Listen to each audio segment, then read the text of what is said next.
آج ویو 360 میں کچھ امریکی اراکین کانگریس پاکستان کی امداد کیوں روکنا چاہتے ہیں؟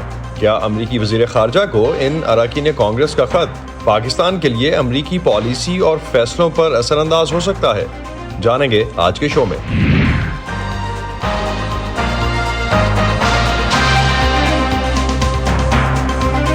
وائس آف امریکہ کے واشنگٹن اسٹوڈیوز میں آپ سب کو خوش آمدید۔ آپ دیکھ رہے ہیں پروگرام ویو 360 اور میں ہوں اسد اللہ خالد۔ امریکہ اور پاکستان کے درمیان تعلقات میں امریکی امداد ہمیشہ اہم معاملہ رہی ہے۔ گزشتہ ہفتے امریکی کانگریس کے 11 اراکین نے پاکستان میں آئینی نظام کی بحالی اور آزادانہ انتخابات تک امریکی وزارت خارجہ کو پاکستان کی امداد روکنے کا مشورہ دیا ہے۔ اس سے ایک ماہ پہلے بھی کانگریس کے ایک رکن نے سیاسی مخالفین کے خلاف جاری کریک ڈاؤن کی حوصلہ شکنی کے لیے پاکستان کو دی جانے والی امریکی دفاعی امداد روکنے کی تجویز دی تھی۔ 2018 میں ٹرمپ انتظامیہ کی طرف سے معطل کی گئی فوجی امداد آج تک پوری طرح سے بحال نہیں ہو سکی۔ امریکہ نے پاکستان کو سیلاب کے بعد کچھ امداد دی، جو کہ اس کے علاوہ کچھ دوسرے شعبوں میں بھی جاری ہے، لیکن فوجی امداد ابھی تک معطل ہے۔ آج کے شو میں ہم جاننے کی کوشش کریں گے کہ پاکستان کے لیے امریکی امداد کتنی اہم ہے اور کتنا لیوریج رکھتی ہے۔ لیکن سب سے پہلے نظر ڈالتے ہیں اس خط پر جو امریکی کانگریس کے اراکین نے امریکی وزیر خارجہ اینٹنی بلنکن کو لکھا ہے۔ اس خط میں پاکستان میں انسانی حقوق کی مبینہ خلاف ورزیوں پر تشویش کا اظہار کیا گیا ہے۔ خط میں بائیڈن انتظامیہ پر زور دیا گیا ہے کہ وہ پاکستان کے لیے مستقبل میں سیکیورٹی کی مد میں دی جانے والی امریکی امداد اس وقت تک روک دیں جب تک ملک میں آئینی نظام بحال نہیں ہو جاتا اور آزادانہ اور منصفانہ انتخابات نہیں ہو جاتے، ایسے انتخابات جن میں تمام جماعتیں آزادانہ حصہ لے سکیں۔ اس خط میں امریکی قانون سازوں نے لیہی قوانین اور فورن اسسٹنس ایکٹ کے تحت محکمہ خارجہ سے قانونی طور پر اس بات کا تعین کرنے کی درخواست کی ہے کہ آیا امریکہ کی طرف سے سیکیورٹی کی مد میں دی گئی امداد کو پاکستان میں انسانی حقوق کی صریح خلاف ورزیوں کے لیے استعمال کیا گیا۔ خط میں امریکی نمائندوں نے ان کے بقول سیاسی مخالفین کو ہراساں کرنے اور گرفتاریوں پر بھی شدید تشویش کا اظہار کیا ہے، جن میں پاکستان تحریک انصاف، پشتون تحفظ موومنٹ اور انسانی حقوق کے کارکن شامل ہیں۔ اس خط میں اسلام آباد میں امریکی سفارت خانے پر زور دیا گیا ہے کہ وہ ایمان مزاری، خدیجہ شاہ اور عمران خان سمیت انسانی حقوق کے سرگرم سماجی کارکنوں اور سیاسی رہنماؤں کے کیسز کی سماعتوں اور دیگر قانونی کارروائیوں کا جائزہ لینے کے لیے مبصرین بھیجیں۔ امریکی قانون سازوں کے مطابق پاکستان امریکہ کا پرانا اتحادی ہے اور وہ علاقائی استحکام اور دیگر دہشت گردی کے خلاف کوششوں کی خاطر دونوں ملکوں کے رشتے کی اہمیت کو سمجھتے ہیں، اور یہ بھی کہ امریکہ مثبت تبدیلی کے لیے تعمیری کردار ادا کر سکتا ہے، اور ہمیں امید ہے کہ ہمارا تعاون پاکستان کے عوام کے لیے منصفانہ مستقبل کے قیام میں معاونت کر سکتا ہے۔ پاکستان کے لیے وائس آف امریکہ کی بیورو چیف سارہ زمان نے پاکستان کے نگراں وزیر اعظم انوار الحق کاکڑ کے ساتھ ایک انٹرویو میں آزاد انتخابات کے انعقاد کے حوالے سے بھی سوال کیے۔ نگراں وزیر اعظم کے ساتھ وائس آف امریکہ کا یہ انٹرویو اس کانگریشنل لیٹر سے پہلے ریکارڈ ہوا، لیکن اس میں فری اینڈ فیئر الیکشنز کے انعقاد اور فوجی عدالتوں میں سویلینز کے کیسز کے حوالے سے بھی بات ہوئی۔ You're the caretaker Prime Minister of Pakistan. آپ پاکستان کے نگراں وزیر اعظم ہیں، اور جیسا کہ آپ بھی کئی بار اس بات کا اعادہ کر چکے ہیں کہ آپ کی بنیادی ذمہ داری یہ ہے کہ پاکستان میں آزادانہ اور منصفانہ انتخابات ہوں، لیکن اگر عوامی رائے میں سب سے زیادہ مقبول رہنما عمران خان جیل میں رہیں اور ان کی پارٹی کو تباہ کر دیا جائے، انہیں دوسری جماعتوں کی طرح آزادانہ انتخابی مہم چلانے کا موقع نہ ملے، اور آخر میں عوام کو لگے کہ الیکشن آزادانہ اور منصفانہ نہیں ہوئے، تو کیا آپ یہ کہہ سکیں گے کہ آپ نے اپنا آئینی فرض ادا کیا؟ What I'm trying to do over here is that we should commit ourselves to the utmost transparency. میں یہاں یہ کوشش کر رہا ہوں کہ ہم انتہائی شفافیت کے لیے اور تمام فریقین کو انتہائی مساوی مواقع فراہم کریں، لیکن اگر اس کے بعد بھی ہم پر تنقید کی جاتی ہے تو ہمیں اس کی فکر نہیں، اور جہاں تک کسی مخصوص سیاسی رہنما کا تعلق ہے تو بالخصوص میں نے انہیں قید نہیں کیا، اور حقیقت یہ ہے کہ اس حکومت نے بھی ایسا نہیں کیا۔ اگر کوئی ہنگامہ آرائی، آتش زدگی یا دیگر سرگرمیوں میں ملوث ہو تو انہیں عدالتی کارروائی کا سامنا کرنا پڑے گا، اور جو بھی فیصلہ آئے ہم سب کو اسے تسلیم کرنا چاہیے۔ And whatever the outcome of that process is, all of us have to abide by that. حال ہی میں سپریم کورٹ آف پاکستان نے قرار دیا کہ عام شہریوں پر فوجی عدالت میں مقدمہ نہیں چلایا جا سکتا، لیکن اس کے بعد ہم نے دیکھا کہ سینٹ نے اس فیصلے کے خلاف قرارداد منظور کی۔ اب سپریم کورٹ میں ایک پٹیشن دائر ہے اور سپریم کورٹ کے اس فیصلے کے خلاف سندھ کی نگراں حکومت نے بھی ایک درخواست دائر کی ہے۔ ایک ایسے فرد کے طور پر جو جمہوری تبدیلی کی تیاری کر رہا ہے، کیا آپ سمجھتے ہیں کہ عام شہریوں کے خلاف فوجی عدالتوں میں مقدمات چلائے جانے چاہیے؟ that civilians should be tried in military courts? Of course, they should be tried in the military court. یقیناً ان پر فوجی عدالتوں میں مقدمات ہونے چاہیے، اس کا جمہوریت سے کوئی تعلق نہیں۔ یہ کئی دوسرے ممالک میں بھی رائج ہے، اور اگر کوئی فوجی تنصیب، چھاونی یا ایسے کسی علاقے میں داخل ہو تو داخل ہونے کی وجہ پوچھے بغیر انہیں گولی مار کر ہلاک کرنے کی اجازت ہوتی ہے، کیونکہ فوجی تنصیب کے بارے میں یہ سمجھا جاتا ہے کہ اگر کوئی وہاں جائے تو وہ حملہ تصور ہوگا۔ یہ کسی سیاسی جماعت کا ہیڈ کوارٹر نہیں تھا جہاں آپ جائیں اور احتجاجی مظاہرہ کریں۔ یہ اقوام متحدہ کے جنرل سیکرٹری کا دفتر یا کوئی اور سیاسی ادارہ نہیں ہے۔ آپ کو سیاسی اداروں کے باہر جا کر مظاہرہ کرنا چاہیے، یہ بالکل جائز ہے اور یہی معمول ہے جس پر عمل کرنا چاہیے، لیکن فوجی تنصیب کی طرف کیوں جاتے ہیں؟ اور اگر وہ ایسا کرنے کا انتخاب کرتے ہیں تو ہر ملک اور اس ملک میں قوانین موجود ہیں اور انہیں اس کے نتائج بھگتنا پڑتے ہیں۔ Why people go towards the military installation? سارا زمان اس وقت ہمیں جوائن کر رہی ہیں اسلام آباد سے، پاکستان کے نگراں وزیر اعظم انوار الحق کاکڑ کے ساتھ ان کے اس انٹرویو کے بارے میں مزید بات کرتے ہیں۔ سارا، ویلکم ٹو ویو 360، آپ کا پرانا شو۔ نگراں وزیر اعظم نے یہ تو کہا کہ وہ پوری کوشش کریں گے شفاف الیکشنز کی، لیکن وہ کوششیں کیا ہوں گی کہ اس پر انہوں نے کیا اس پہ بھی کوئی کمنٹ کیا؟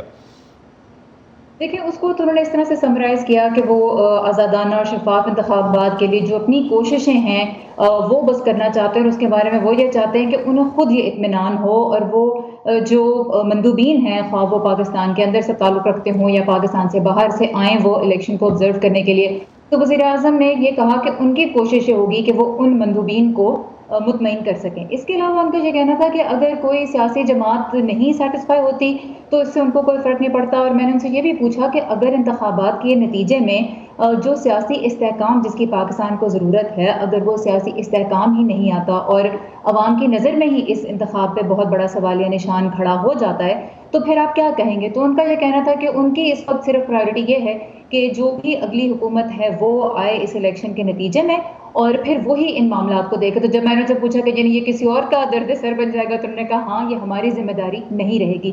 تو ان کا اس وقت فوکس صرف یہ ہے کہ 8 فروری جو کہ متوقع تاریخ ہے پاکستان کے اگلے عام انتخابات کی، اس تاریخ کو وہ ایسے انتخابات کرا دیں جس کے بارے میں وہ مبصرین کو مطمئن کر سکیں۔ لیکن اگر عوام کو مطمئن کرنے کی بات آتی ہے تو وہ کہتے ہیں یہ سبجیکٹو بات ہے، کون فیصلہ کرے گا کہ عوام کی جو رائے تھی اس کا احترام کیا گیا یا نہیں کیا گیا۔ اور سیاسی جماعتیں ایک یا دو ہوں، جس میں ظاہر ہے پی ٹی آئی کے علاوہ ان کا جو تھا ان کا وہ پی پی پی کی طرف بھی ان کا اشارہ تھا، کیونکہ پیپلز پارٹی بھی یہ کہہ رہی ہے کہ طرف سے بھی تنقید ہو رہی ہے آج کل۔ سارا، ایک چیز، اونرشپ آپ کو لیتے نظر آئے prime minister, caretaker prime minister اس پورے قصے میں، ان کے نام پہ جس طرح سے اس حکومت کے جو اقدامات ہیں اس حوالے سے؟ دیکھیے، جہاں تک تو پی ٹی آئی کے چیئرمین عمران خان کی اس وقت جیل میں ہونے کی بات ہے، اس کی تو اونرشپ وہ نہیں لیتے، وہ تو کہتے ہیں کہ میں نے یا میری حکومت نے ان کو قید نہیں کیا تھا۔ لیکن جہاں تک اوور آل حالات کی بات آتی ہے تو اگین، جب اس سے پہلے تک ہم جب ان سے بات کرتے رہے کہ آزاد انتخابات کب ہوں گے اور آپ کا جو کیئر ٹیکر سیٹ اپ ہے وہ 3 مہینے کی مدت سے زیادہ موجود ہے، تو ان کا یہی کہنا تھا کہ جی حالات ایسے ہیں کہ یہ جو ہے اقدامات یہ لیے جا رہے ہیں۔ انفیکٹ میں نے اس انٹرویو میں ان سے یہ سوال پوچھا تھا کہ کیا انہیں اس حوالے سے کوئی تحفظات ہیں کہ ان کا کیئر ٹیکر سیٹ اپ 90 دن کی جو آئینی مدت ہے اس سے زیادہ کے لیے اس وقت پاکستان میں موجود ہے۔ تو ان کا کہنا تھا کہ پہلے تو انہوں نے پنجاب اور کے پی کی طرف اشارہ کر دیا کہ جی جب وہاں پہ جو حکومتیں ہیں وہ اپنے کیئر ٹیکر حکومتیں اپنے آئینی مدت سے زیادہ ہیں، تو پھر سینٹر میں ایسی بڑی کیا بات ہے؟ جس پہ میں نے ان سے پوچھا کہ اگر 2 جگہوں پہ اگر کوئی غلط کام ہو رہا ہے تو پھر کیا یہ جسٹیفائی کر دیتا ہے کہ آپ کی طرف سے بھی ایسا ہی اقدام جو ہے وہ اٹھایا جائے؟ اس پہ ان کا کہنا تھا کہ نہیں، آئین میں یہ کہا گیا ہے کہ بعض چیزیں اگر ڈیلے ہو جاتی ہیں کسی وجہ سے تو وہ غلط نہیں ہے، تو اس لیے یہ بھی جو ایکٹ ہے میرا یا ہماری حکومت کا، اس کو انہوں نے انکانسٹیٹیوشنل نہیں سمجھا۔ لیکن ان کا یہ بھی ساتھ میں کہنا تھا کہ کسی نے تو حکومت کی باغ ڈور چلانی ہے، تو ہم سب کو چھوڑ کے تو نہیں جا سکتے، تو اس لیے اسی کانٹیکسٹ میں اس کو ایکسٹینڈ کریں۔ سارا، ایک چیز اور I'm sure اس پہ بھی اب تو ڈفرینٹ اینگل سے ڈیبیٹ ہو رہی ہے، کانگریشنل لیٹر میں جو سیاسی مخالفین کے خلاف کیسز کا ذکر ہے، اس تشویش کا اظہار پہلے بھی امریکی عوامی نمائندے بھی کر چکے ہیں، ملک سے باہر بھی ہو رہا ہے، ملک کے اندر بھی ہے، اور امریکہ میں بھی اس سے بھی کچھ نہ کچھ رد عمل اس پہ آ رہا ہے۔ اس پہ وزیر اعظم نے کچھ کہا؟